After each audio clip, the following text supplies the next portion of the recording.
it's Alex Cosper. Welcome to the American River for another SacTV.com Riverside Chat.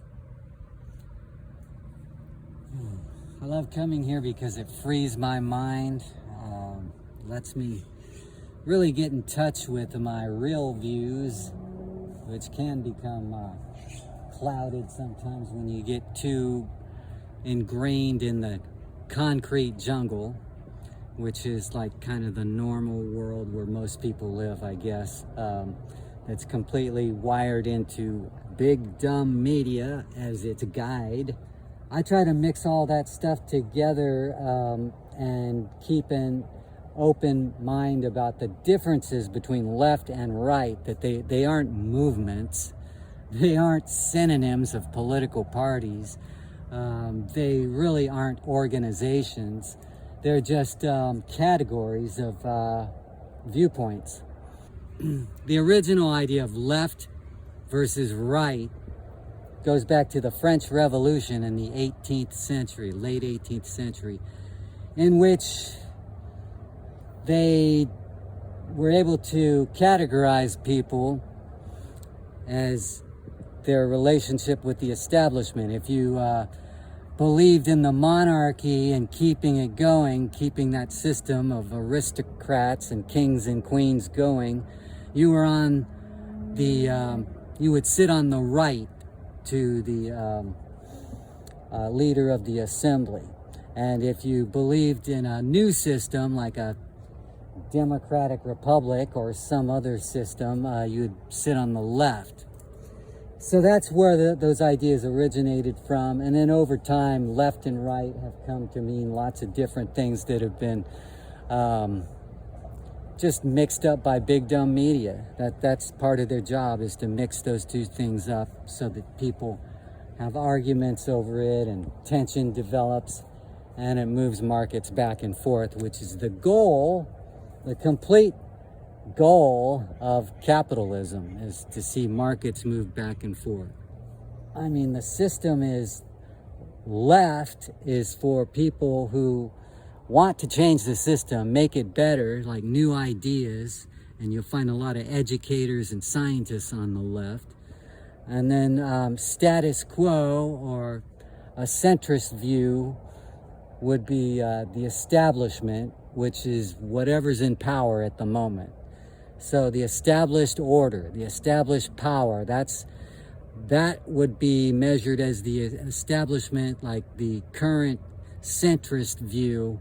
And then to the right of that would be the people who want to get more traditional with established power and take it back to where it used to be. So the further right you move, the further back in time you're moving, if you're talking in relation to the current establishment. Now, a lot of people mix up, you know, how there are synonyms. And a lot of people think left is a synonym of liberal and the Democratic Party. And that is just not true. And it hasn't been true ever. And then a lot of people think right is a synonym for the GOP, the Republican Party, and that isn't always true, but a lot of times it is true. So that's why people think of that paradigm as being balanced, and it's not. A lot of stuff that the Democrat and Republican Party do is on the right, completely on the right, sometimes far right. Anything building a war machine or a big, strong military, that's on the right.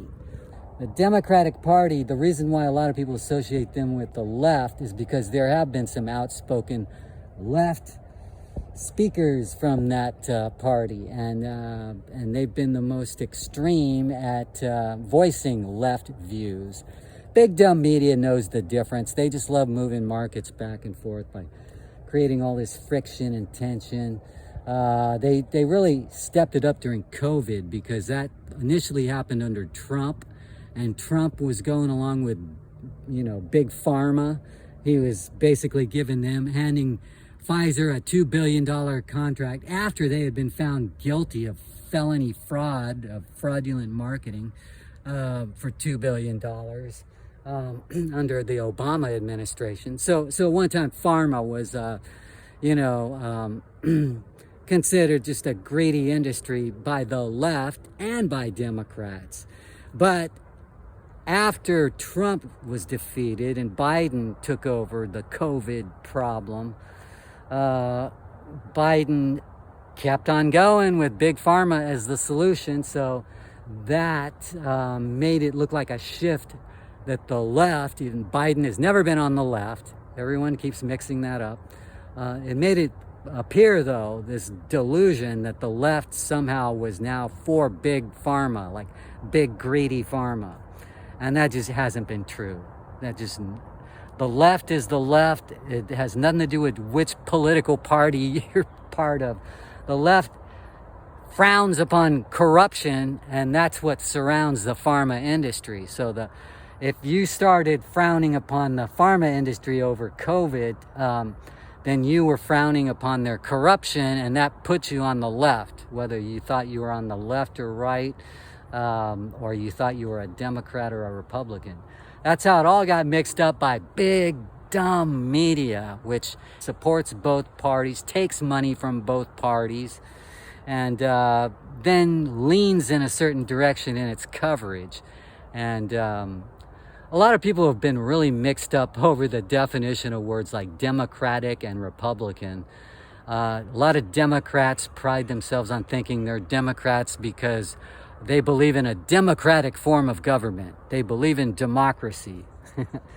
And really, the Democratic Party has nothing to do with democracy or anything about what that. It's about what the donors are raising money to support. That's what the Democratic Party is. It's a fundraising organization. Never forget that. Just like the GOP is a fundraising organization. Think of them as, the Democrats are mostly on the right, but do some things for the left. The Republicans are mostly on the right and hardly do anything for the left. One of the funny stories from nature that now enters the whole story on capitalism is cannabis.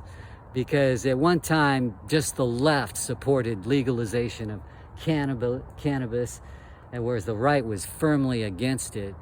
Now you see that both the left and right support cannabis, now that it's proved to be a moneymaker.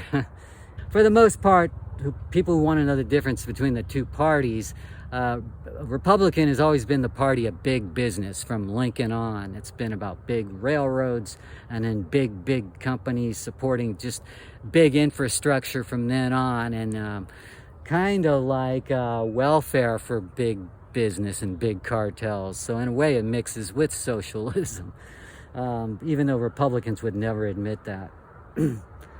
So the Republican Party always been the party of big business from the railroads on. The Democratic Party started off as the party of the farmer, but more like the southern white farmer. And then eventually during the Civil War, there were the Democrats who hung on to the belief that it should still be the white farmer who decides and should have a right to own slaves.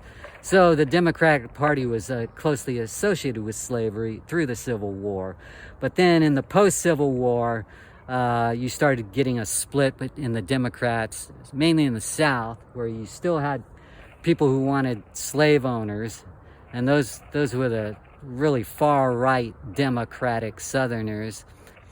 And so it wasn't until Kennedy took the side of civil rights where you started having a deeper association with the Democratic Party and civil rights. And it was Kennedy who came up with the Civil Rights Bill that was signed by Johnson after Kennedy's assassination.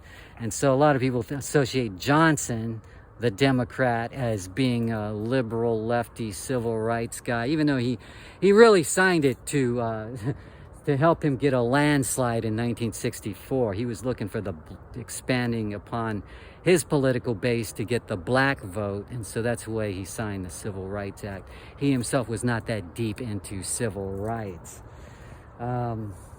Whereas I think And Kennedy was kind of on the fence too, but he started leaning more toward it because he was closer to someone who believed in human rights than just, you know, the war machine, profit machine, which Johnson believed in. So there you have it. The big differences between the Democratic Party and the Republican Party, not much, especially when it comes to the war machine. Both have been big funders of the war machine. Both have increased and ballooned the military budgets of, you know, whether it was a Democratic or Republican administration. So anyway, I hope that helps explain the differences between left and right and Democrat and Republican. Remember, not much difference between Democrat and Republican, especially when it comes to the war machine and defense. But there is a big difference between left and right. Left would be anti-war. You'd want to resolve things through peaceful negotiation. Right would be, no, just same old traditional war machine. Let's just ramp it up, blow them up off the map, pump as much oil as we want, steal land, pump their oil, make ourselves richer. That would be the right-wing view. The left-wing view is, no, let's be peaceful, rational adults. Let's be scientists, educators, and look for humanitarian ways to resolve issues. So I'm on the left in that sense. Left is not an organization or a movement or anything. It's more like a mindset. So any given issue is left or right. And you cannot just say one big package is left or right. Like you can't say a political party is left or right. And that's true in Britain as well. So that's going to wrap up some of this socioeconomic political talk for now here at the American River.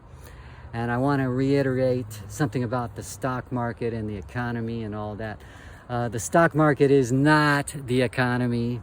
It is a slice of the economy that represents more the people with money. And so right now, people with money, they're investing. In August 2024, there's been a gravitation toward what I talked about earlier in the year, back in April and May, and that's toward gold. So there is a gold rush, once again, not just here on the American River, where a lot of it started in the 1840s. There's a gold rush worldwide now. It's a global trend. And I think, like right now, the gold has climbed to 2,500 an ounce. And I think it'll stay in that range. That's kind of like a good point of control for that price level. And it could get a little higher, maybe as high as 2,600. But I think you'll see it gravitate back toward somewhere between 2,000 and 2,500. In the long term, in relation to now, August 2024. And in the short term, you know, it could pop up higher. I'm no expert on this, so don't listen to what I say. I'm just someone guessing, just popping off with guesses, just like anyone else could. But anyway, I've studied the markets, I've studied history, I've studied politics, so I'm mixing it all together, giving you my view, just my view. It doesn't have to be your view. Here at the American River. Let's meet again soon for another Riverside Chat.